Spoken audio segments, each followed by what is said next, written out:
Shalom. Shalom Bapak Ibu. Puji Tuhan, semua sehat. Dalam anugerah Tuhan, kita semua dalam penyertaan dan dalam kondisi sehat. Ya, Bapak Ibu, saudara sekalian, pada malam hari ini saya akan menyampaikan sebuah renungan firman Allah dengan judul Kenalilah Tuhanmu. Kenalilah Tuhanmu. Nah, slide berikut ini adalah sebagian kecil dari nama-nama Tuhan beserta dengan artinya. Nah, sekiranya Bapak Ibu pernah mengetahui atau pernah tahu, bahkan mungkin pernah ngalami, tidak apa-apa, saya mengingatkan kembali. Di situ tercatat ada Jehovah Rafa, dia adalah Allah yang penyembuh. Ada Jehovah Jireh, Allah yang mencukupi. Panji, Jehovah Nisi. Kemudian Allah sumber damai sejahtera, Jehovah Shalom.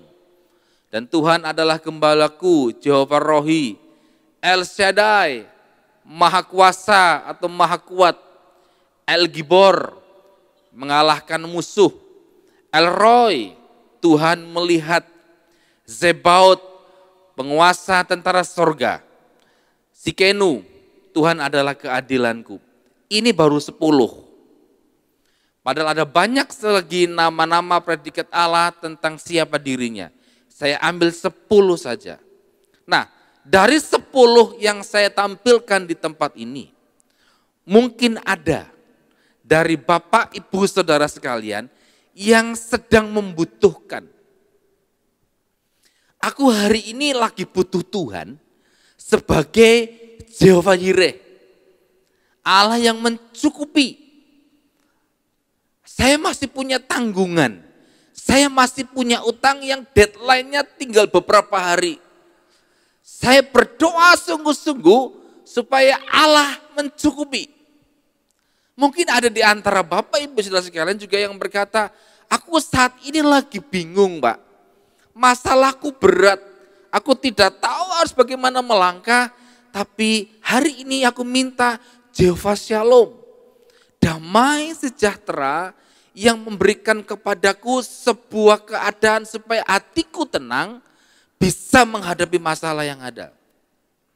Atau mungkin begini, Pak, musuhku banyak, aku dijatuhkan, aku difitnah, sehingga namaku tercoreng. Bela perkaraku Tuhan. Tuhan akan menunjukkan keadilannya kepada saudara. Atau mungkin saja Bapak Ibu sudah menghadapi sebuah peperangan. Bukan perang dengan mertua, sahabat, enggak. Tapi peperangan rohani. Atau mungkin peperangan dalam diri saudara. Percayalah bahwa Tuhan kita itu El Gibor, yang mampu mengalahkan musuh. Dan banyak hal-hal lagi yang tidak saya catat di layar ini, bahwa Tuhan itu sangat dahsyat. Ada sebuah pemikiran dalam diri kita, kadang-kadang Tuhan itu kita masukkan ke dalam otak kita seperti yang kita mau. Oke? Ada saatnya mungkin itu memang benar adanya. Kadang-kadang kita pengen Tuhan itu berlaku seperti yang saya harapkan. Kadang-kadang kita mengharapkan Tuhan berkata kepada kita atau datang kepada kita, Tuhan tolong dong, Engkau kan gembalaku yang membawaku ke aliran air yang tenang, yang mencukupi semua kebutuhanku dan lain sebagainya. Tidak masalah.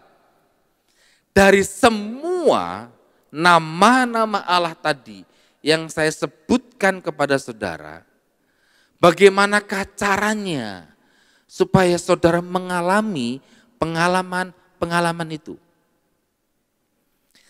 Saudara membutuhkan pengalaman Jehovah Shalom, gimana Pak caranya? Saudara membutuhkan pengalaman El Gibor, gimana Pak caranya? Saudara membutuhkan pengalaman Jehovah Rohi, gimana Pak caranya? Saudara membutuhkan pengalaman Jehovah Rafa, gimana Pak caranya? Dan Jehovah Jireh, bagaimana Pak caranya? Caranya cuma satu.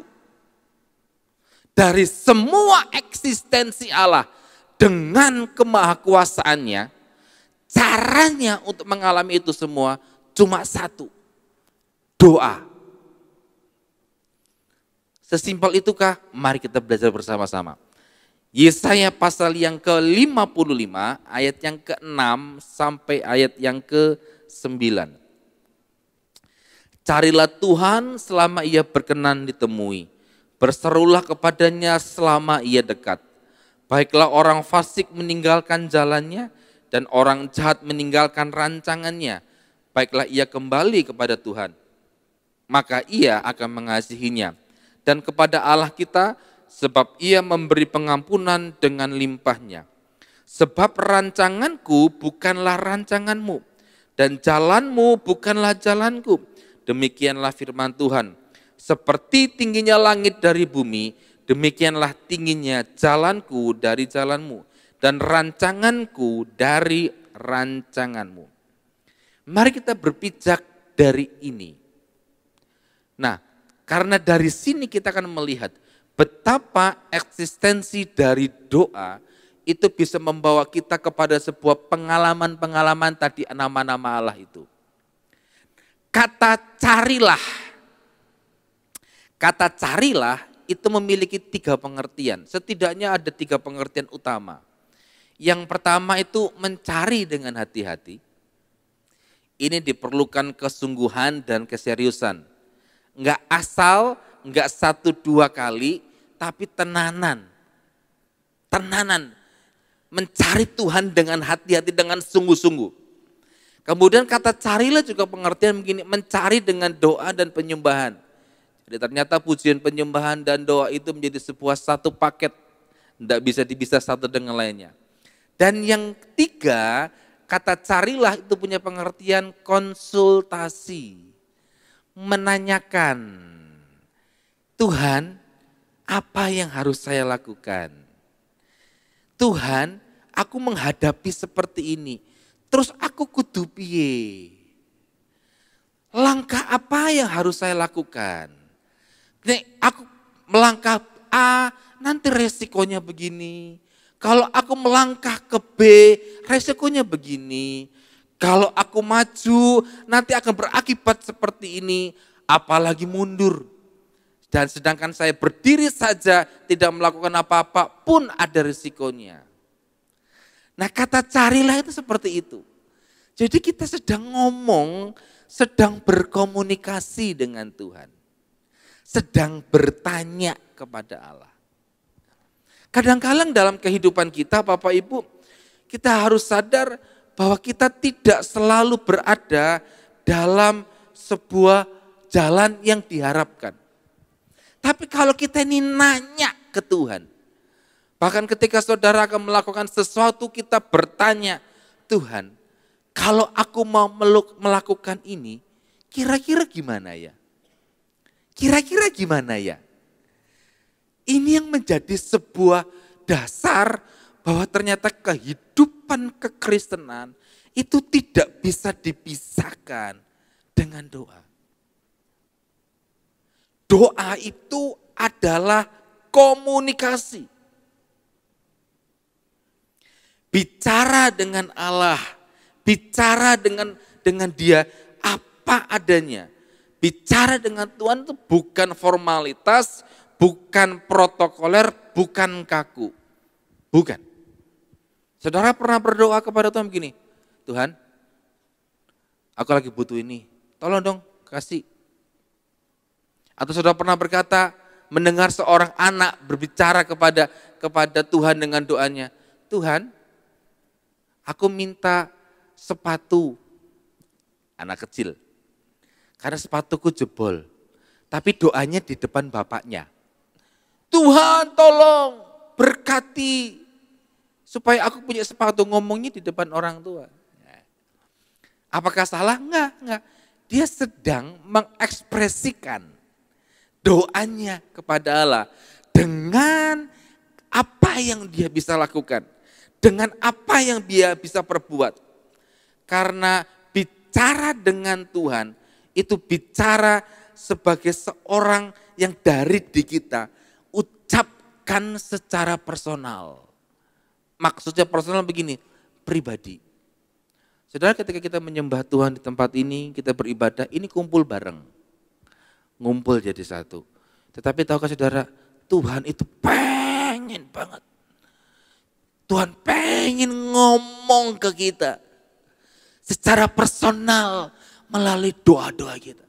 Tuhan pengen ngomong, sebetulnya ini loh, aku itu punya keinginan. Tapi gue kadang-kadang sibuk. Coba hentikan dari berbagai macam kesibukan saudara. Datang kepada Allah, ajak ngobrol dia sebagai seorang pribadi. Bukan mesin ATM. Tuhan, cukupi semua kebutuhanku. Dalam nama Yesus, amin. Tuhan, berkati semua hidupku, selesai, amin. Jadi kita seperti menjadikan Allah itu sebuah objek untuk kita mendapatkan sesuatu. No, bukan. Tuhan bukan pribadi seperti itu. Sekalipun Allah sanggup melakukannya. Tapi Tuhan lebih senang dijadikan sebagai seorang pribadi yang diajak ngomong. Bicara dengan dia. Bicara dengan segenap hatimu. Dari hati saudara yang paling dalam.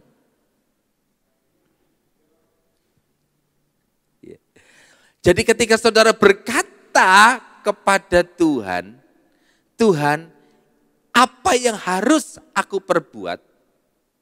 Saudara sedang membangun sebuah komunikasi di dalam doamu. Permasalahan terbesar begini, ini permasalahan terbesar. Kadang-kadang ketika kita berdoa kepada Tuhan, kita nggak tahu Tuhan ngomong apa. Oke, karena komunikasi dengan Tuhan itu tidak instan, tidak 1-2 kali, tapi terus. Saya pernah mengatakan di tempat ini, dengan siapa saudara sering bicara, dengan dialah kita akan dekat. Dengan siapa kita sering bicara, dengan dialah kita akan dekat. Jadi ketika saudara membiasakan diri sering bicara dengan Tuhan, maka secara roh otomatis saudara akan dekat dengan dia. Saya mencatat dan mempelajari setidaknya ada 3 tipe orang yang berdoa. Yang pertama tipe anak-anak nih. Dia cuma minta, berkatilah aku. Sekarang Tuhan, kalau besok terlambat. Dia mudah berhenti. Udahlah 2-3 kali selesai nggak dijawab mandek, kemudian kecewa. Ini tipe-tipe orang Kristen yang doanya itu anak-anak. Tapi sebetulnya dia jujur. Jujurnya apa? Dia pengen mengungkapkan perasaannya, dia sedang menghadapi kenyataan, dia ungkapkan dengan jujur. Oke. Tapi ini kategori anak-anak, sekalipun jujur. Nah, kategori yang sedang bertumbuh, dia dapat membedakan kebutuhan atau keinginan sudah bisa. Tapi kadang-kadang ini manipulasi.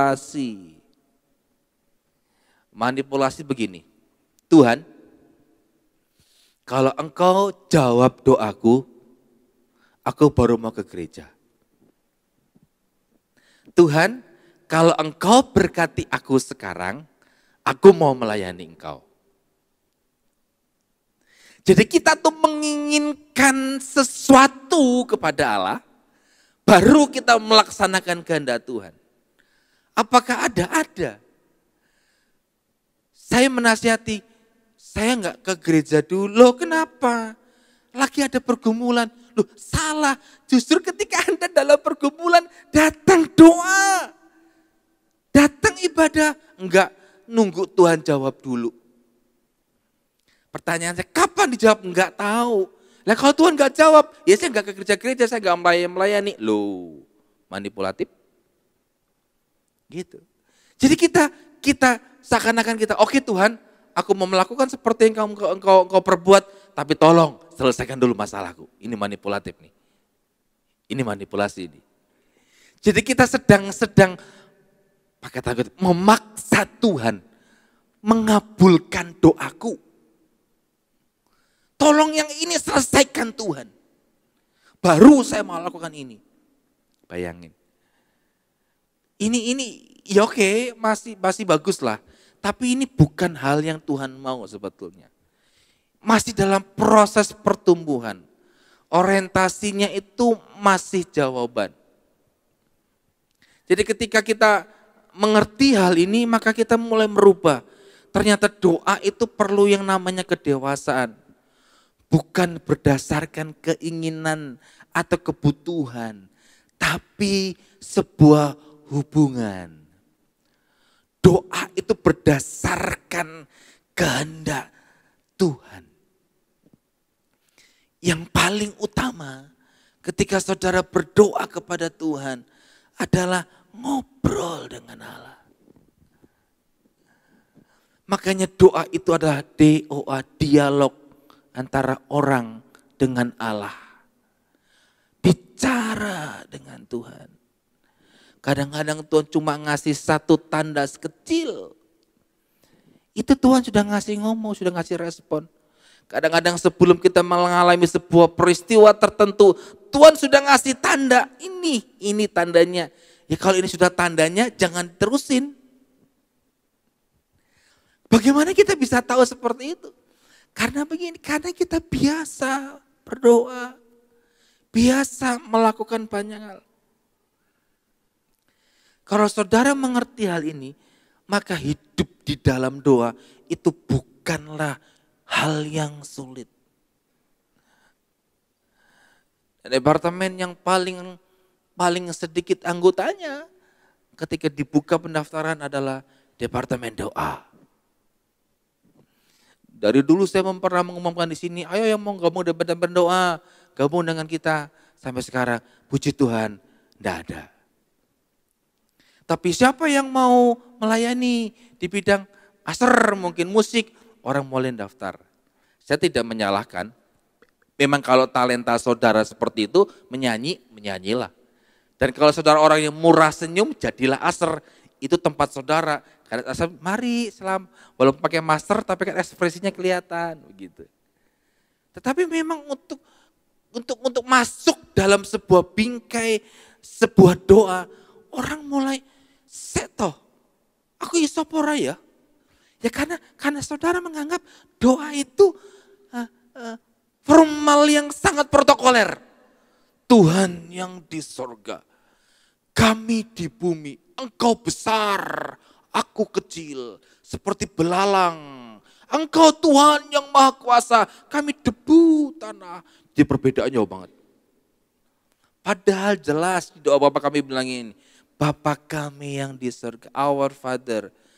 Bahasa kerennya begini, Bapak, Engkau di surga, aku di bumi, iya. Tapi sebutan Bapa itu sebuah kedekatan. Kenapa orang mulai di dalam FA nih? Saya minta Bapak A doa pembukaan. Ojo aku, ojo. Ora iso. Bapaknya ibu doa syafaat. Aku ora iso ngomong. Ya karena saudara menganggap bahwa doa itu sangat kaku. Enggak. Dan tidak perlulah. Ketika doa pembukaan Tuhan, kami mau mulai FA. Teman yang masih dalam perjalanan berkati. Dalam nama Yesus, amin. Itu sebuah awal dari sebuah hubungan. Karena apa? Karena dalam unsur doa, itu ada unsur di mana kita mengungkapkan apa yang kita rasa kepada Allah. Tidak perlu dengan kata-kata yang aneh-aneh. Tidak perlu dengan subjek, predikat, dan objek. Enggak perlu. Saudara hanya bisa datang kepada Allah kapanpun, dimanapun, dalam situasi apapun. Bahkan ketika saudara saat ini sedang membutuhkan Allah sebagai Jehovah Jireh, datang kepada Dia, ngomong dengan Dia. Saudara membutuhkan pertolongan karena menghadapi permasalahan, Allah cuma pengen, nak datang kepadaku, ngomong kepadaku. Sekalipun aku tahu kamu itu lagi pergumulan, aku tahu kamu lagi ada masalah, aku tahu kamu sedang bingung, tapi aku kepengin kamu datang kepadaku, ngomong apa yang kamu alami. Itu kerinduan paling dalam isi hati Allah buat kita. Jangan cuma sekedar titip doa, Pak tolong doakan saya ya, tapi dianya sini nggak berdoa. Tolong doakan usaha saya ya, tapi dia nggak berdoa. Ketika tiba-tiba nggak dijawab Tuhan, gimana sih Pak? Bapak doain saya enggak sih? Lah, Anda berdoa enggak? Ya enggak, saya nggak titip doa. Bukan itu. Doa itu ngomong, pribadi ngomong. Kadang-kadang kita mau membiasakan diri ngomong jujur dengan Allah. Tahu nggak, mentor saya dulu waktu SMP itu ngajarin saya berdoa tuh aneh. Dia bilang gini. Ini waktu saya masih SMP nih. Coba kamu doa. Nggak bisa Kak, nggak bisa. Saya orang yang malu, nggak bisa Kak. Gampang nggak gini. Apa yang ada dalam pikiranmu sekarang? Bingung. Oke, doanya begini. Tuhan, aku bingung. Serius. Saya diajarin begitu. Terus saya nggak tahu ngomong apa lagi. Oke, ngomong itu. Tuhan, aku nggak tahu ngomong apa lagi. Saya diajarin begitu. Sampai kemudian saya membiasakan diri. Saya berkata-kata apa adanya dengan Tuhan. Sampai ketika saya, waktu SMP jangan ditiru nih anak-anak FOK, jangan ditiru. Ini contoh. Saya jatuh cinta kepada seorang wanita waktu SMP, cinta ketek. Saya bilang begini, Tuhan, aku suka sama dia. Saya senyum-senyum sendiri loh. Tapi ketika saya ngomong kepada mentor saya ngomong begini, aku tadi doain cewek itu loh. Terus yang kamu doain apa? Aku bilang aku suka. Dia tidak bilang, oh salah. Bukan itu. Dia cuma bilang gini, oke, bagus. Kamu sedang membangun komunikasi dengan Tuhan. Tapi disebutin begini. Ya. Bahwa doa itu bukan sekedar hal yang sangat-sangat susah. Enggak. Cari Tuhan. Itu dengan kata-kata yang sederhana. Cari Tuhan. Kenapa sih kita harus berdoa? Alasan pertama adalah supaya ada pertobatan. Ayat yang ke-7, baiklah orang fasik meninggalkan jalannya, orang jahat meninggalkan rancangannya. Baiklah ia kembali kepada Tuhan, maka ia akan mengasihinya. Ada pertobatan. Kalau saudara mengaku orang bertobat, tapi tidak berdoa, saya ragu pertobatan jenis apakah yang saudara punya. Karena orang yang bertobat, pasti dia bisa berdoa. Yang kedua, untuk tahu rancangan Tuhan.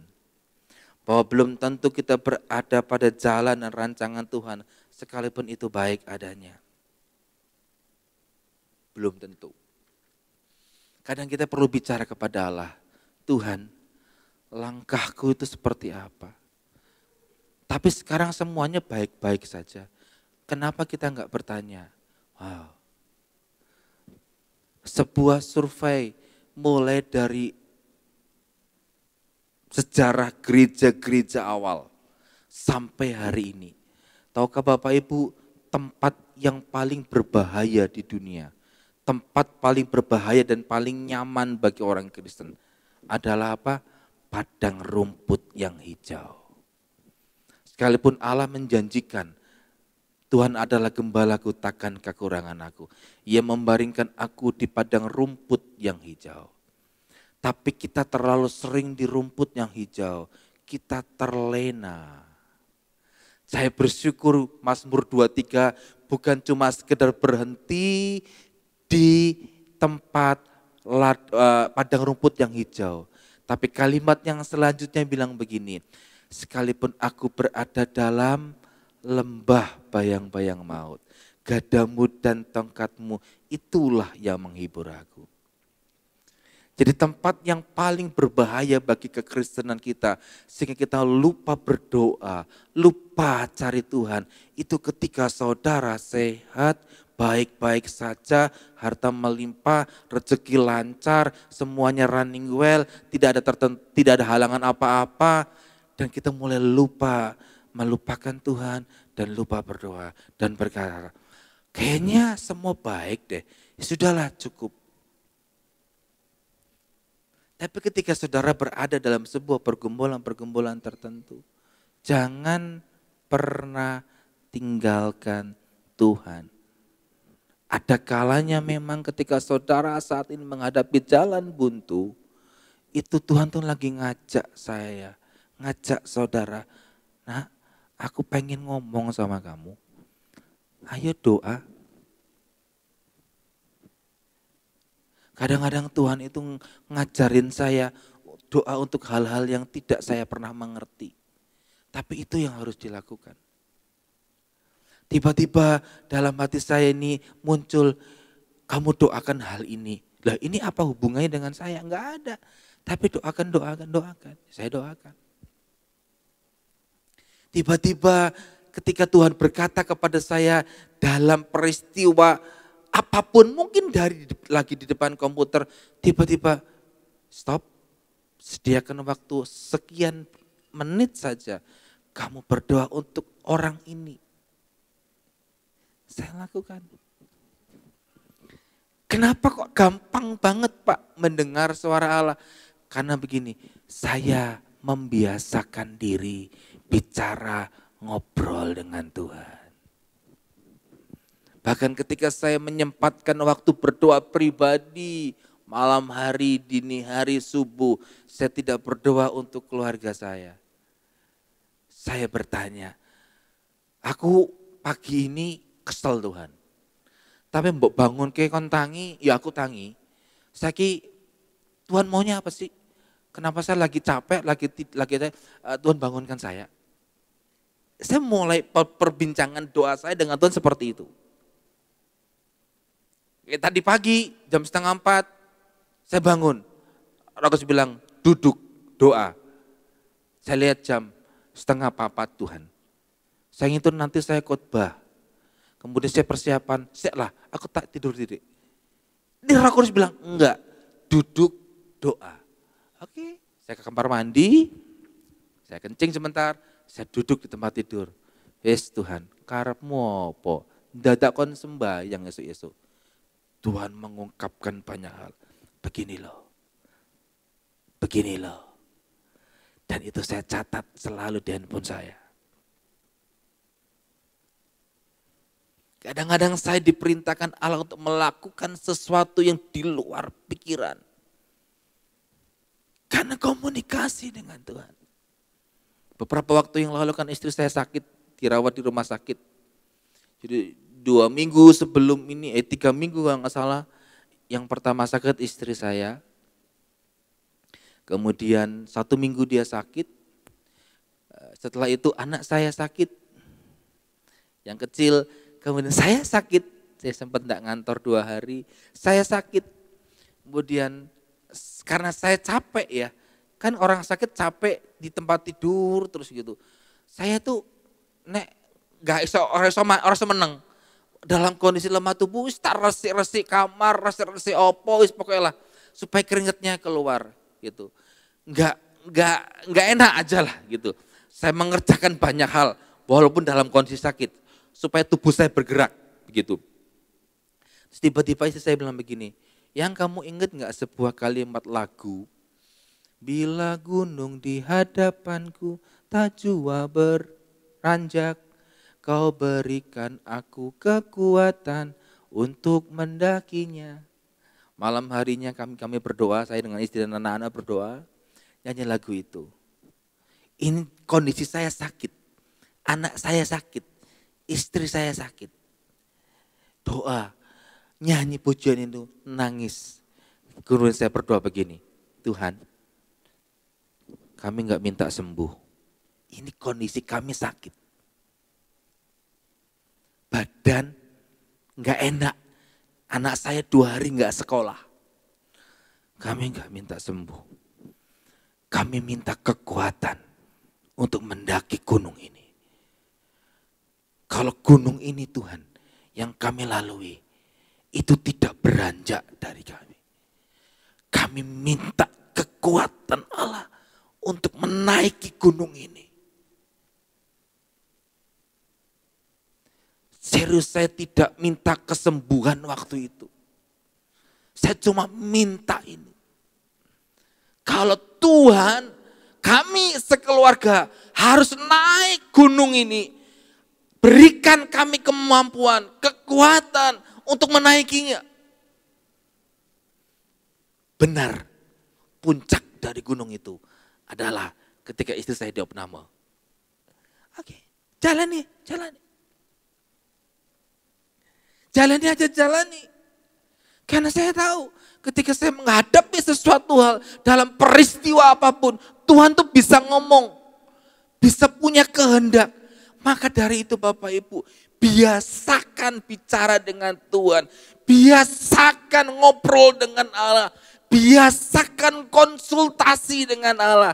Dan ketika saudara membiasakan berdoa semacam itu, maka saudara akan mengerti apa maksud Tuhan di balik setiap peristiwa. Dan kemudian tidak perlu menyalahkan orang lain, tidak perlu menyalahkan Tuhan, tidak perlu menyalahkan siapa-siapa. Cukup datang kepada Allah. Tuhan, aku lagi susah.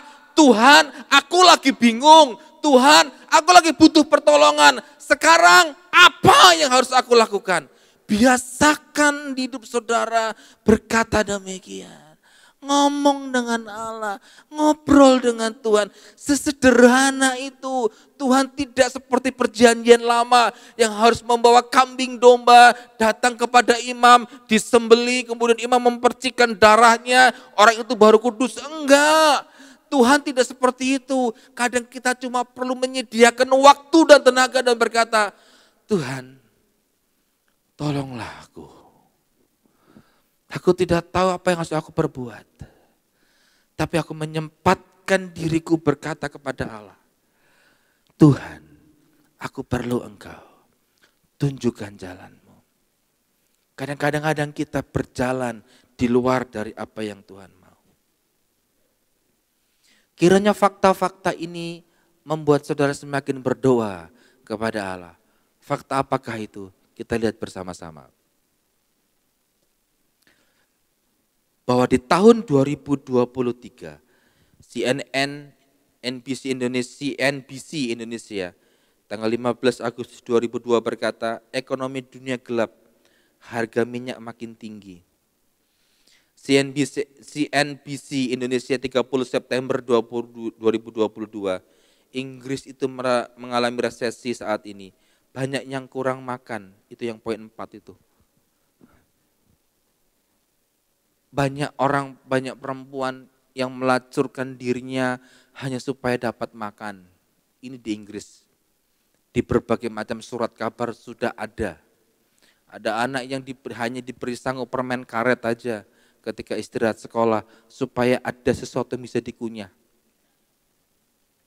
Inflasi global akan naik, resesi ekonomi banyak lain akan terjadi. Bukan cuma di Inggris, di negara Eropa, ada di Jerman, ada di Italia, di Korea Selatan, dan lain sebagainya.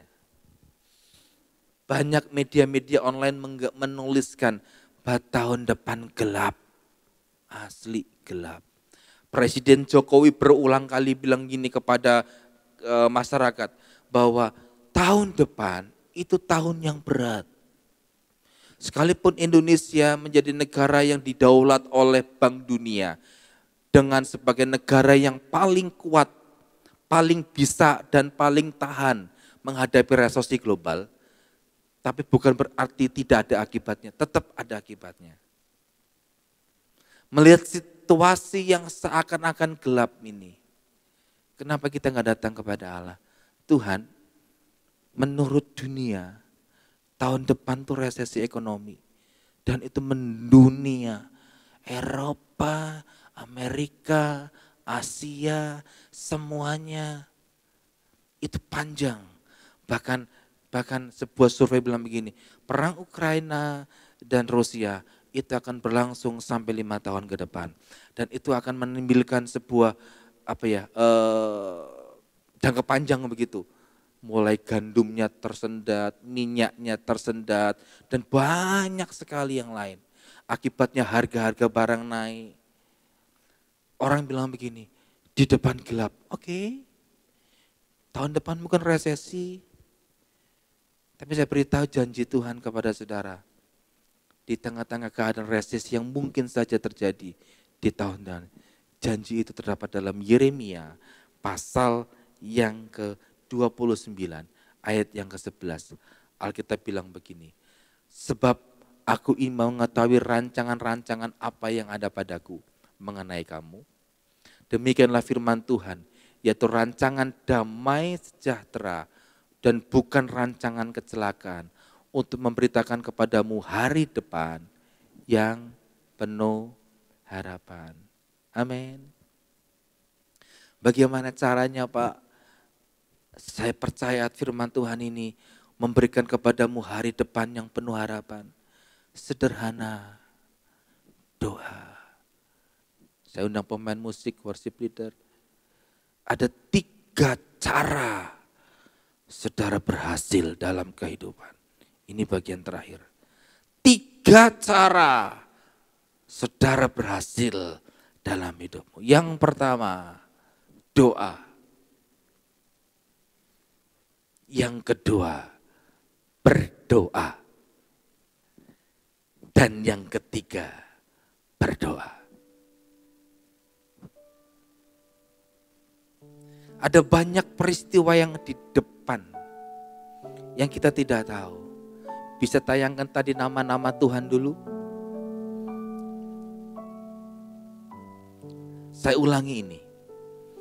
Mungkin saudara sedang membutuhkan di antara ini. Atau mungkin yang lainnya, enggak apa-apa.